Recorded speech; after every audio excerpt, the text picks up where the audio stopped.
Airport police દ્વારા આરોપીઓની અટક કરવામાં આવી છે. શું ઘટના હતી? કેટલા આરોપીઓ હતા? શા કારણે ઘટના બની?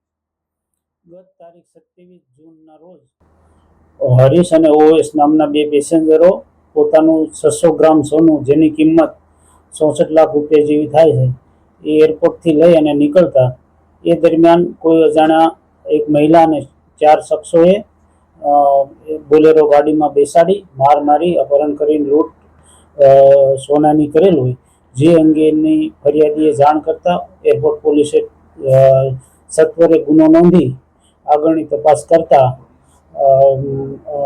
માનનીય મહેરબાન શ્રી પોલીસ કમિશનર અનુપસિંહ ગેહલોત સાહેબ, જેસીબી સેક્ટર 2 સાહેબ જયપાલસિંહ રાઠોડ સાહેબ અને ઝોન 4 સાહેબ અતુલ બંસલ સાહેબની સૂચનાના આધારે અલગ અલગ 4 ટીમો બનાવેલ, જેમાં એક ટીમમાં પીએસઆઈ SM પટેલ સાહેબ ઝોન 4 સ્ક્વોડ, એક ટીમમાં હું અને એક ટીમમાં પીજી ચાવડા સાહેબ અમારા ડિસ્ટ્રિક્ટ પીએસઆઈની ટીમો બનાવી અલગ અલગ રાજ્યોમાં આરોપીની તપાસ સર્વેલન્સના આધારે કરવામાં આવતા સૌપ્રથમ ટાંડા ઉત્તર પ્રદેશ, બાદ મધ્યપ્રદેશ, બાદ કર્ણાટક અને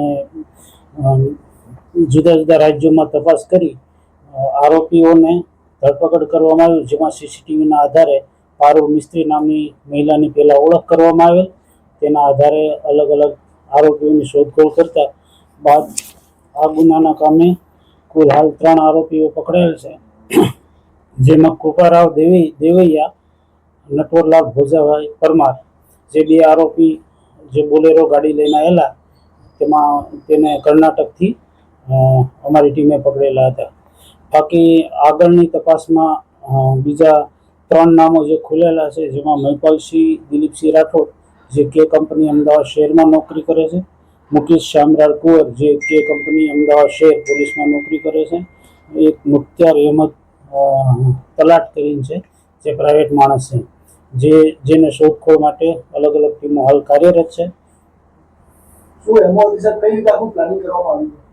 આ લોકો પહેલા સૌપ્રથમ 27 જૂનના રોજ ભેગા થયેલા, જે કૃપારાવ કરીને જે હાલ પકડાયેલા આરોપી છે, જે ડાંગ પોલીસમાં નોકરી કરે છે, એને પહેલાં ટીપ મળેલી કે આ રીતે દુબઈથી સોનું આવવાનું છે, તો ખૂબ બધા ભેગા થઈને પ્લાનિંગ કરી અલગ અલગ પોઈન્ટો ગોઠવેલા અને મહિલાને હિન્ટ આપવા માટે વોચર તરીકે રાખેલી. મહિલા આગળ હિન્ટ આપતા આરોપીઓએ આ જે કામના ફરિયાદી છે એમની પાસેથી સોનું લૂંટ કરી લીધી. હાલની તપાસમાં એ કોઈ સામે આવ્યું નથી પહેલાં આવો કોઈ બનાવ બનેલો હોય, પરંતુ આ લોકોને અપહરણ કરીને એપોલો સર્કલ સુધી લઈ ગયેલા, ત્યાં પછી સોનું લૂંટવાનું કર્યું. મહિલા અને જેટલા બાકીના આરોપીઓ છે અંદર કેવી રીતે એકબીજાને ઓળખતા? જેમાં મહિલા છે એ મહિપાલસિંહ રાઠોડના કોન્ટેક્ટમાં આવેલી અને એ રીતે મહિપાલસિંહ એ લોકોને લાવેલા. મુખ્તિયાર છે જે એ કૃપારાવના કોન્ટેક્ટમાં હતો, મુખ્તિયાર અને બાબુ ઉર્ફે નટવર પરમાર એ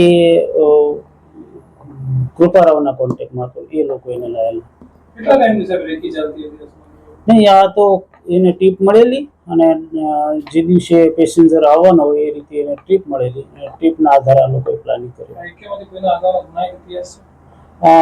આમાંથી હાલમાં પકડાયેલા કૃપારાવ, જોના બાબુ દેવૈયાનો ACBનો એક ગુનો છે, એક એક્સિડન્ટનો ગુનો છે. મહિલાનું બેકગ્રાઉન્ડ શું છે?